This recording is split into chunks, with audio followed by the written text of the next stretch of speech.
كارديف، خريف عام 1994. في هذه المدينة الويلزية الهادئة انعقدت لجنة مسابقة دولية لاختيار تصميم لإنشاء دار أوبرا جديدة. فتحت المغلفات واحدا تلو الآخر حتى وصلوا إلى تصميم لم يرى الحكام مثله من قبل. فاز هذا التصميم بالمركز الأول، لكن اللجنة المرتبكة من جرأته طلبت إعادة المسابقة ليفوز نفس التصميم مرة ثانية. ليحدث ما كان غير متوقعا، اللجنة المشككة طلبت جولة ثالثة، هذه المرة أمام منافسين من أعرق المكاتب في بريطانيا والعالم. وللمرة الثالثة يفوز نفس التصميم 3 مرات، 3 انتصارات متتالية أمام أفضل عقول العمارة في العالم. بعدها بعام جاءت المفاجأة، التصميم رفض بحجة أن المشروع محفوف بمخاطر مالية لا يمكن تحملها، لا تمويل، لا بناء. التصميم الذي فاز 3 مرات تحول إلى ورقة، مجرد ورقة تحفظ في الأدراج، بينما بني مكانها مبنى آخر لمعمار آخر بطراز آخر. هذا التصميم للمهندسة المعمارية زها حديد، المرأة التي طوت الخط المستقيم. لكن لماذا رفض تصميمها حقا؟ ولماذا رفضت تصاميم لاحقة لها أيضا؟ ولماذا ظلت تعامل كحالمة لا كمعمارية، حتى أطلقوا عليها لقبا لاذعا، المعمارية الورقية؟ وكيف بعد كل هذا أثبتت أنها أعظم معمارية في عصرها ونالت أرفع الجوائز؟ لنفهم كيف وصلت إلى تلك القاعة في كارديف، علينا أن نعود 45 سنة إلى الوراء، إلى طفلة نشأت في مدينة كانت تحلم بالمستقبل، وفي بيت آمن بأن الفتاة تستطيع أن تحلم كما يحلم الرجال. تعلمت الهندسة ورسمت ما لم يجرؤ أحد على رسمه. سخروا منها في البداية، وتوسل العالم لتصاميمها في النهاية.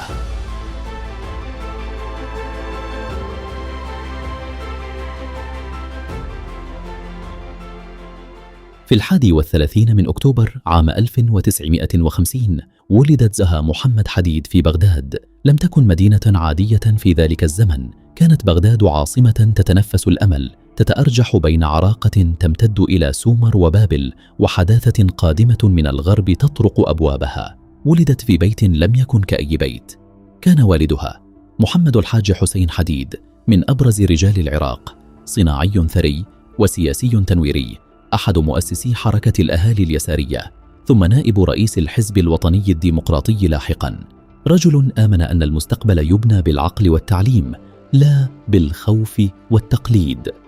أما والدتها وجيهة الصابونجي فكانت فنانة، علمت ابنتها أن الجمال ليس ترفا بل لغة. في ذلك البيت لم يقل لزها يوما إن هناك ما لا تستطيع المرأة فعله. كبرت وهي تظن أن العالم كله مفتوح أمامها، تشعر بقوة غريبة لا تعرف مصدرها. وهذا الوهم الجميل، هذه الثقة التي زرعت فيها طفلة، ستكون سلاحها حين يحاول العالم لاحقا أن يثبت لها عكس ذلك. في 11 من عمرها قررت زها أمرا غريبا لطفلة في سنها، ستصبح معمارية. لم يكن قرار طفلة عابر، شجعها والداها وسمحا لها أن تصمم بنفسها بعض ديكورات منزل العائلة. قال أخوها الأكبر فولاذ ضاحكا إنها كانت قادرة على أن تصبح أول رائدة فضاء عراقية لو أرادت، لكنها لم ترد، أرادت أن تبني.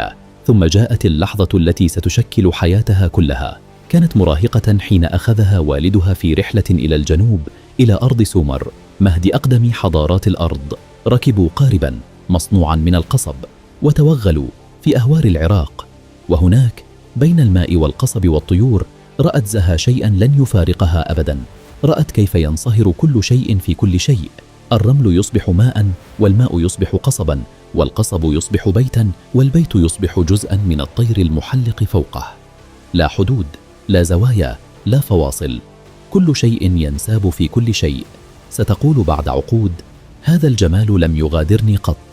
في تلك اللحظة ولدت مهندسة المنحنى، لكن الطفلة لم تكن تعرف بعد أن العراق الذي أحبته، عراق التفاؤل والانفتاح، كان على وشك أن يختفي، وأنها لكي تلاحق ذلك الحلم الذي ولد في الأهوار سيكون عليها أن ترحل بعيدا جدا إلى عالم لن يرحب بها أبدا.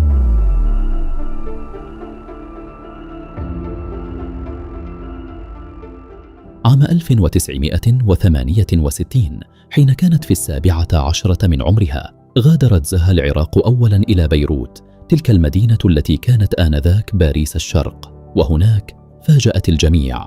فالفتاة التي ولدت لترسم اختارت أن تدرس الرياضيات في الجامعة الأمريكية. قد يبدو هذا غريباً، لكنه لم يكن كذلك، فقد كانت ترى في الرياضيات ما لا يراه الآخرون: شعراً مخفياً، ونظاماً صارماً يحكم الفوضى، ومنطقاً يمكن أن يلد جمالاً. كانت تريد أن تفهم المنطق الذي يحكم الأشكال، الأرقام المختبئة خلف كل منحنى. تلك السنوات لم تذهب سدى، فالهندسة التي ستبتكرها لاحقاً، تلك المنحنيات المعقدة التي بدت مستحيلة، لم تكن نزوة فنانة، بل كانت مبنية على معادلات دقيقة، على فهم عميق لكيفية انحناء السطوح في الفراغ. كانت زها ترسم بقلب الفنان، لكنها تحسب بعقل الرياضي. ثم حزمت حقائبها وودعت العالم العربي، متجهة إلى المدينة التي ستصنع أسطورتها وتكسرها. اتجهت إلى لندن. في عام 1972 دخلت زها واحدا من أكثر معاهد العمارة تمرداً في العالم، الجمعية المعمارية. هناك التقت بعقول ستغير وجه العمارة: المهندس الهولندي الشهير ريم كولهاس وإيليا زنجيليس، ومعهما دخلت عالم الأفكار الراديكالية. لكن المعلم الحقيقي لزها لم يكن مهندساً على الإطلاق، كان رساماً روسياً مات قبل أن تولد، كازيمير ماليفيتش، رائد الطليعة الروسية. من ماليفيتش تعلمت زها درساً سيحدد مسيرتها: أن الرسم ليس مجرد وسيلة لتصوير المبنى، بل هو وسيلة لاكتشافه. بدأت ترسم لوحات ضخمة عنيفة انفجارية، مبان تطير وتنفجر وتتشظى في الفضاء، وترى المشهد من عشرات الزوايا في آن واحد. لم تكن لوحات هادئة، كانت عاصفة على الورق. تخرجت عام 77 حاملة جائزة الدبلوم، وسرعان ما أصبحت شريكة في مكتب أساتذتها، لكن روحها المتمردة لم تحتمل القيود. وبعد سنتين، عام 79، فعلت ما لم تجرؤ عليه كثيرات في ذلك الزمان: أسست مكتبها الخاص يحمل اسمها وحدها، زها حديد للعمارة. امرأة شابة عربية مهاجرة تفتح مكتباً معمارياً باسمها في قلب لندن، في عالم يسيطر عليه الرجال سيطرة مطلقة. كانت تملك رؤية لم يرها أحد من قبل، كانت ترسم مستقبلاً لا يستطيع معاصروها حتى تخيله. لكن سؤالاً واحداً ظل معلقاً في الهواء، سؤالاً سيطاردها لسنوات طويلة قادمة: هل سيسمح لها العالم يوماً بأن تبني ما ترى؟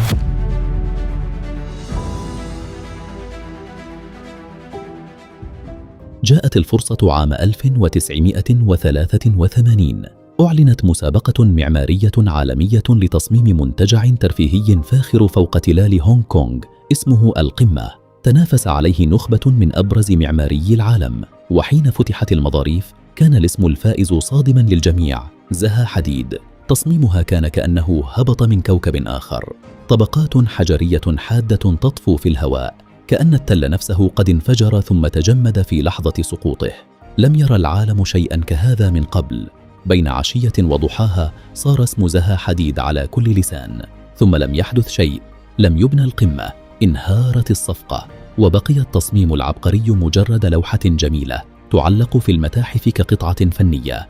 ولم يكن المشروع الوحيد. مشروع في برلين على شارع الكورفورستندام لم يبنى، مركز للفنون والإعلام في دوسلدورف لم يبنى.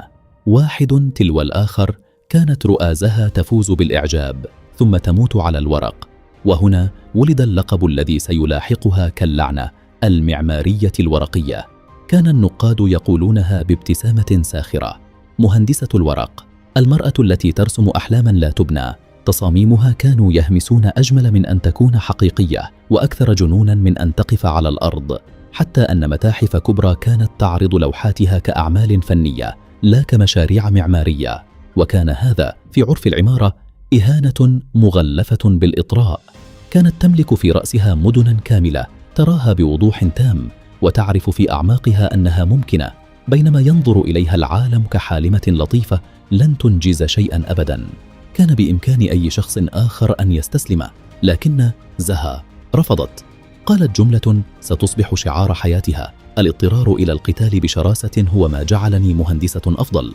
ثم لاحت في الأفق فرصة جديدة، مشروع كبير، دار أوبرا في مدينة كارديف بمقاطعة ويلز، مسابقة عالمية وجائزة أولى تنتظر الفائز.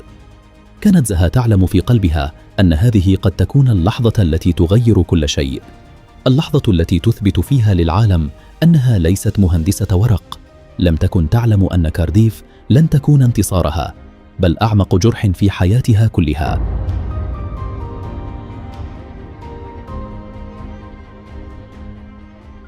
عام 1993 قرية صغيرة على الحدود الألمانية السويسرية اسمها فايل أم راين. هناك وقف أخيرا أول مبنى تصممه زها حديد ويبنى بالفعل، محطة إطفاء فيترا. لم يكن مبنى عاديا، كان كتلة من الأسطح الحادة المائلة تنطلق في الهواء كأنها طائر لحظة إقلاعه.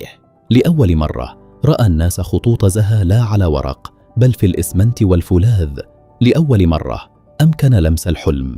كانت لحظة تاريخية، وإن كانت مفارقة ساخرة، فالمبنى رغم جماله الأخاذ لم يكن عمليا تماما كمحطة إطفاء.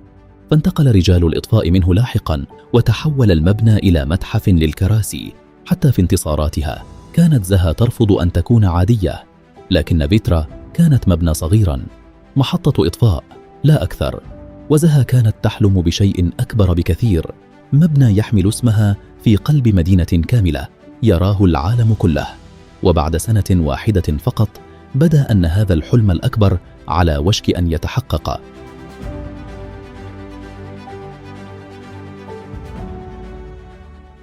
عام 1994 جاءت الطعنة الكبرى.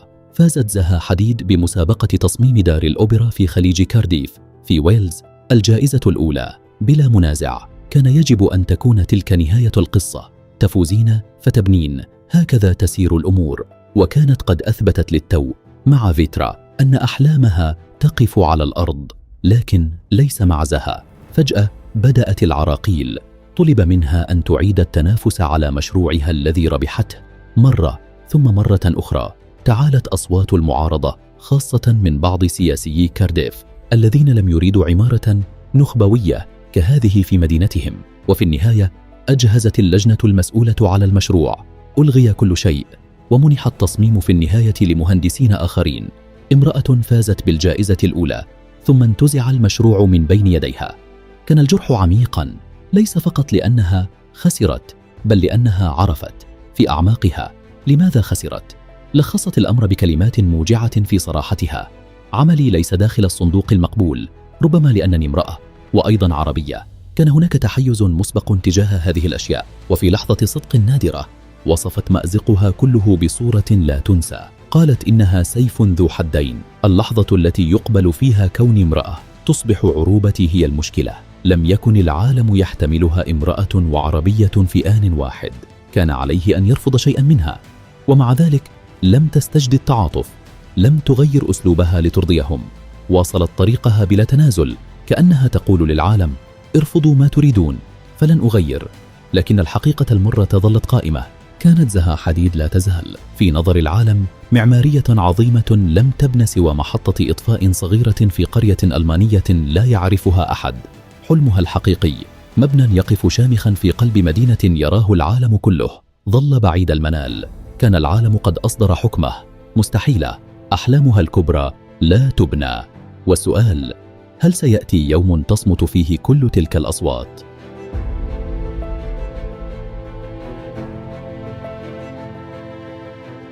الضربة الكبرى لكل منتقديها ولكل من وقفوا في وجهها جاءت بعدما يقارب عقدا من كارديف عبر المحيط في مدينة أمريكية هادئة، سينسيناتي.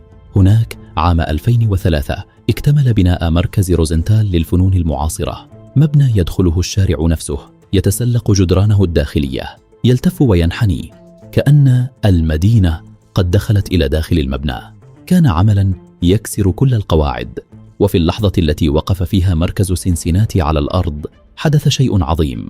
صمت كل من قال إن عمارة زها حديد مستحيلة البناء. لم يعد بإمكان أحد أن يسميها معمارية ورق. ها هو الورق قد صار حجرا، ها هي الأحلام تقف شامخة، يزورها الناس ويمشون بين جدرانها. كان العالم قد بدأ أخيراً وبعد عقود من العناد يفهم. ثم ذات يوم من عام 2004 رن الهاتف، وعلى الطرف الآخر خبر لن يغير حياة زها حديد وحدها، بل سيغير تاريخ العمارة كله.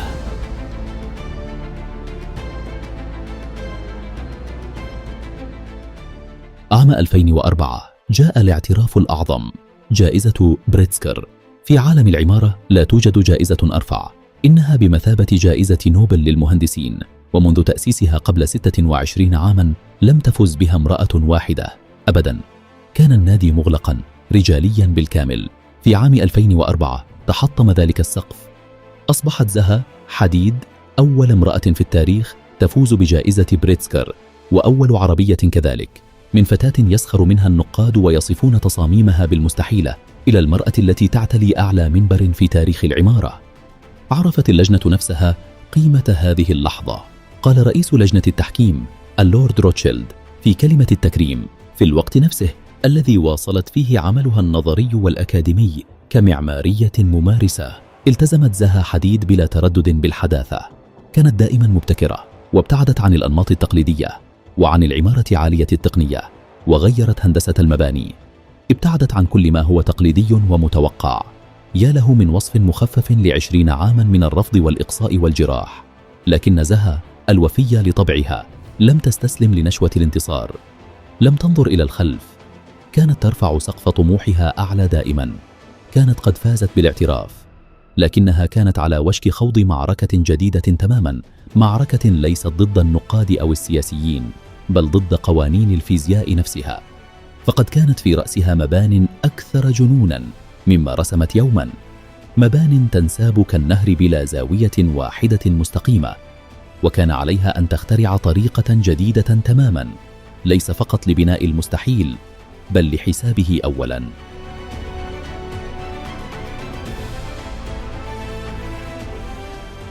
كان التحدي الجديد هائلا. كيف تبني مبنى ليس فيه خط مستقيم واحد، مبنى تنحني فيه الجدران والأسقف والأرضيات كلها معا في انسياب واحد، كأنه موجة تجمدت في لحظة. الرياضيات القديمة عجزت عن الجواب، فكانت زها وفريقها من بين أوائل من استخدموا أدوات حاسوبية جديدة تماما تسمى بالتصميم البارامتري، طريقة تسمح بحساب أكثر الأشكال تعقيدا وتحويلها من حلم مستحيل إلى مبنى يقف على الأرض. لقد عادت فتاة الرياضيات من بيروت لتنتصر، ومن هنا انفجرت العبقرية. مشروع تلو الآخر، كل أكثر جرأة من سابقه. في النمسا منحدر تزلج في إنسبروك ينطلق من الجبل كذراع من الفولاذ. في ألمانيا مصنع سيارات في لايبزيغ يذيب الفاصل بين خط الإنتاج والمكتب الإداري. في روما متحف ماكسي الذي ينساب كنهر من الإسمنت ومنحت عليه جائزة ستيرلينغ المرموقة. وفي الصين دار أوبرا كوانغجو حفيدة تصميم كارديف الذي قتل ذات يوم، كأن زها أحيت في الصين ما قتلوا في ويلز. في لندن مركز الألعاب المائية لأولمبياد 2012 بسقفه الذي يتموج كالماء نفسه. وفي باكو عاصمة أذربيجان مركز حيدر علييف، ذلك المبنى الأبيض الأسطوري الذي ينساب من الأرض إلى السماء بلا حافة واحدة حادة، كأنه قطعة من قماش نزلت من الغيم. أطلق عليها العالم لقبا جديدا، لقبا يليق بها هذه المرة، ملكة المنحنى، المرأة التي حررت العمارة من الزاوية القائمة، التي علمت الحجر أن يرقص، نالت كل ما يمكن أن يناله مهندس. لقب سيدة من ملكة بريطانيا، جائزة ستيرلينغ مرتين متتاليتين، صارت أيقونة عالمية تصمم كل شيء من ناطحات السحاب إلى الأحذية والمجوهرات. لكن النجاح لم ينهي المعركة، فقد بقي النقاد يهاجمونها، يصفونها بالنجمة المتعالية صاحبة المزاج الصعب واللسان الحاد. كانت زها تعرف تماما لماذا. ردت عليهم بسؤال واحد أسكتهم: هل سيسمونني نجمة متعالية لو كنت رجلا؟ وحين افتتح معرض كبير ضم أهم أعمالها في فيينا عام 2003 حضر أكثر من 2000 شخص، ووزع المنظمون عند الباب قمصانا مطبوعا عليها هذا السؤال نفسه. كانت في قمة مجدها، في أوج قوتها وإبداعها، مشاريعها تنتشر في كل قارة، وكان المستقبل يبدو بلا حدود. لكن القمم باردة والمجد له ثمن، وكان ذلك الثمن على وشك أن يطلب.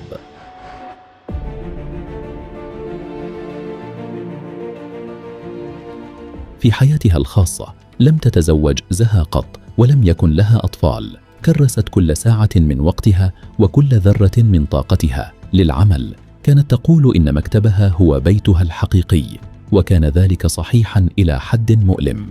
فالمرأة التي ملأت العالم بالمباني عاشت هي نفسها وحدها، تطارد كمالا لا يكتمل.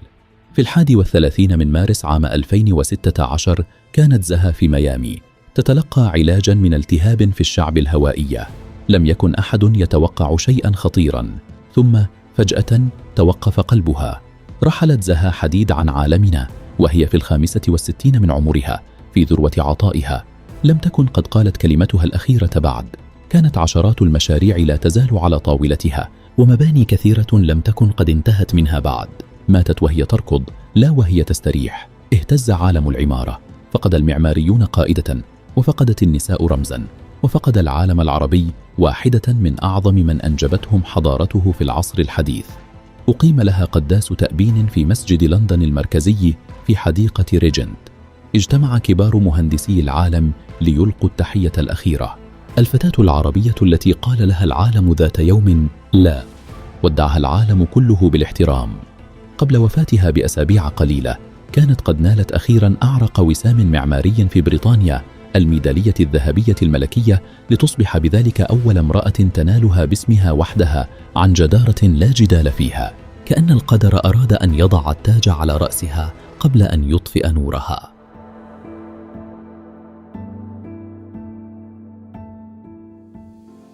نحن البشر مهووسون بالخط المستقيم، نريد لحياتنا أن تصعد بهدوء من نجاح إلى نجاح بلا انحناءات ولا انكسارات. لكن زها علمتنا بالفولاذ والإسمنت لا بالكلمات أن الخط المستقيم ليس دائما أجمل طريق. 20 عاما وهي توصف بأنها مهندسة ورقية، 20 عاما من الرفض والسخرية والأبواب المغلقة. لو كانت حياتها خطا مستقيما لتوقفت عند أول انكسار، لكنها كانت منحنى. انحنى تحت الضغط ولم ينكسر، ثم ارتد ليرتفع أعلى مما تخيل أحد. لم يكن الرفض عقبة في طريقها، بل كان الطريق نفسه. كل لا سمعتها زادت رؤيتها وضوحا، وكل باب أغلق في وجهها دفعها إلى أن تبني بابا لم يكن أحد يراه. وربما ظلت زها في أعماقها تعود إلى تلك اللحظة الأولى، فتاة في أهوار العراق ترى الماء والقصب والطير والإنسان ينسابون في مشهد واحد بلا حدود قاسية ولا زوايا حادة. ثم كبرت وذهبت إلى عالم يحب القواعد ويخاف من المختلف، ويريد من كل شيء أن يبقى في مكانه. لكنها لم تطعه، لم تطلب من العالم أن يسمح لها بالحلم. حلمت أولا، ثم أجبرت العالم على أن يلحق بها. فزها حديد لم تبني مباني فحسب، بل غيرت شكل الأحلام التي يجرؤ الإنسان على أن يبنيها. إذا أعجبك هذا الفيديو لا تنسى الضغط على زر الإعجاب والاشتراك في القناة ليصلك كل جديد، كما يمكنك الاطلاع على جميع المصادر والمراجع المستخدمة في هذا الفيديو من الروابط الموجودة أسفل الوصف.